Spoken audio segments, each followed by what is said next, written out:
Hoje vamos começar a segunda carta do apóstolo Paulo aos Tessalonicenses e hoje o capítulo 1. Quero convidar você a um livro muito pequeno, são 3 capítulos, então vai ser 3 dias.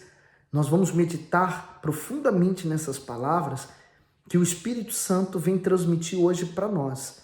Nós temos que esquecer que o apóstolo escreveu essas cartas para aquelas pessoas, porque hoje o Espírito Santo está usando elas para falar conosco. Vamos pedir que ele nos dê essa direção, né? Ilumine o nosso entendimento.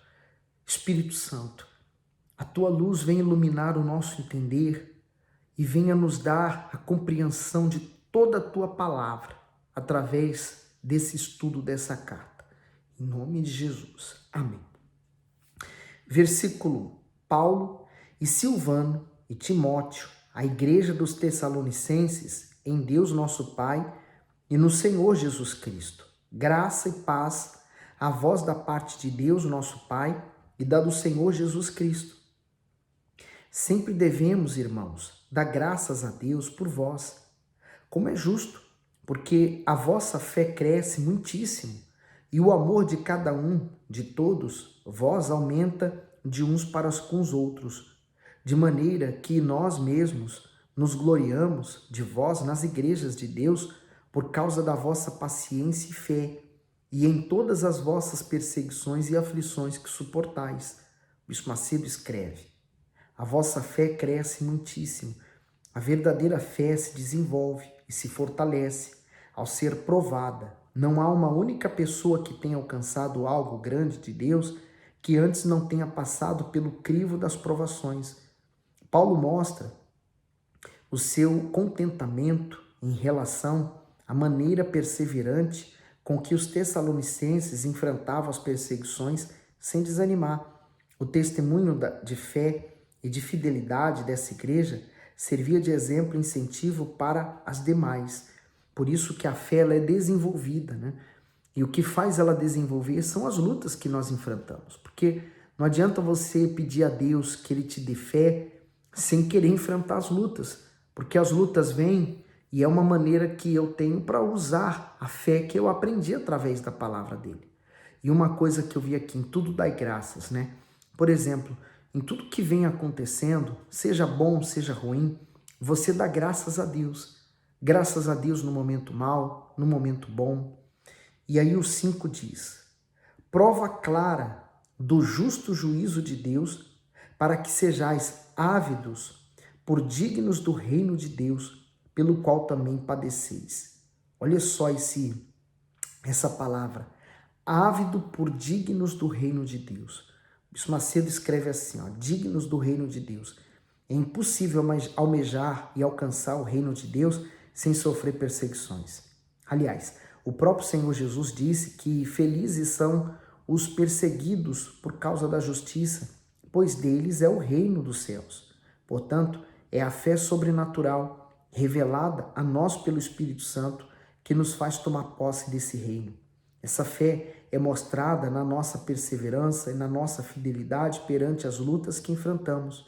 Diante disso, além de sermos pacientes nas perseguições, devemos orar por aqueles que nos perseguem para que se arrependam, sejam perdoados e não sofram os juízos de Deus. Por isso que essas perseguições, normalmente, elas têm início dentro de casa, com os próprios familiares, por não aceitarem a nossa nova fé, eles passam a nos perseguir. Consequentemente, isso se expande para o trabalho, para a escola, para os vizinhos, amigos, para todo, em geral. E aí o 6, se de fato é justo diante de Deus, que dê uma paga tribulação aos que vos atribulam. E a vós, que sois atribulados, descanso conosco, quando se manifestar o Senhor Jesus desde o céu com os anjos do seu poder, com labareda de fogo, tomando vingança dos que não conhecem a Deus e dos que não obedecem ao evangelho de nosso Senhor Jesus Cristo. Por isso que vale a pena você sacrificar todas as coisas nesse mundo, olhando para o autor e consumador da fé, que é o Senhor Jesus. Porque a maior esperança da igreja naquele tempo, e tem que ser a nossa hoje, é a volta do Senhor Jesus, que pode se dar a qualquer momento ou mesmo a nossa ida para lá. Diz assim o Bispo Macedo: desde o céu, quando o Senhor Jesus se manifestar, haverá alívio para os salvos, mas aflição e dor para os perdidos. Deus tem dado inúmeras oportunidades para que as pessoas venham conhecê-lo, mas a maioria o tem desprezado. Nesse grande dia, ninguém poderá dizer que não teve chance de se arrepender e de se converter ao Evangelho do nosso Senhor, pois o trabalho dos seus servos tem sido incessante desde o início da igreja primitiva. Assim, imagine ser banido para sempre da presença de Deus e passar a eternidade no lago de fogo. Ainda há tempo de se voltar para o Altíssimo e escapar desse sofrimento tão terrível. Mas amanhã pode ser tarde demais. Quem é sábio aproveita as oportunidades de salvação. Por isso, minha amiga, não queira ficar, porque na primeira chamada, quando ele levar a sua igreja, muitos que se dizem cristãos e pensam que está tudo bem com a vida espiritual deles vão ficar. E essas pessoas, quando ficarem, se darão conta que eles de fato não estavam servindo a Deus, estavam servindo a si mesmas. E o resultado disso é que elas vão ter que pagar com a própria vida, com a dor. Elas vão ter que realmente pagar um preço muito caro se elas quiserem ser salvas. Olhe agora o 9. Os quais, por castigo, padecerão eterna perdição, longe da face do Senhor e da glória do seu poder. Se hoje, por exemplo, nós buscamos a Deus e nós temos Ele tão perto, um dia, quando Ele arrebatar a sua igreja, o Espírito Santo será retirado junto com a sua igreja. Você consegue imaginar você buscar o Espírito Santo e continuar aquele vazio, aquela coisa horrível? Pois é, busque enquanto Ele está perto. O 10 agora. Quando vier para ser glorificado nos seus santos e para se fazer admirável naquele dia em todos os que creem, porquanto o nosso testemunho foi crido entre vós.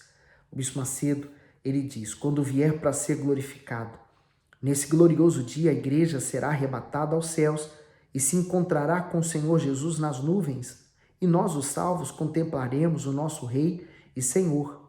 Está lá em Isaías 33:17, a referência. Na sua primeira vinda, ele assumiu um corpo humano para carregar os nossos pecados, por isso foi ultrajado e humilhado até a morte. Porém, na sua segunda vinda, ele será glorificado pelos seus escolhidos que o surgirão dos quatro cantos da terra. Enquanto esse dia não chega, vamos glorificá-lo neste mundo, salvando muitas almas para o seu reino. Por isso, o seu testemunho tem esse poder de salvar outras almas. A sua vida com Deus pode testemunhar para um colega seu de trabalho, na escola, aonde quer que seja. O que você puder fazer para salvar uma alma, faça. Porque o nosso galardão não é dado aqui na terra, é nos céus. No 11.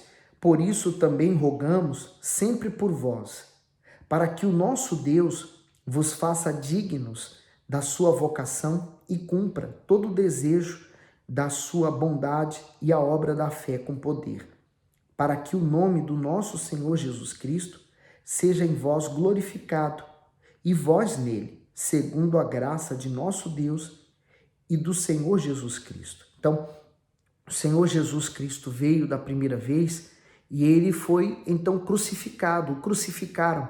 Porém, nessa segunda vinda dele, ele já não será mais crucificado, ele vai vir para julgar. Por isso, o tempo da redenção é agora. O tempo da justificação é já, é hoje.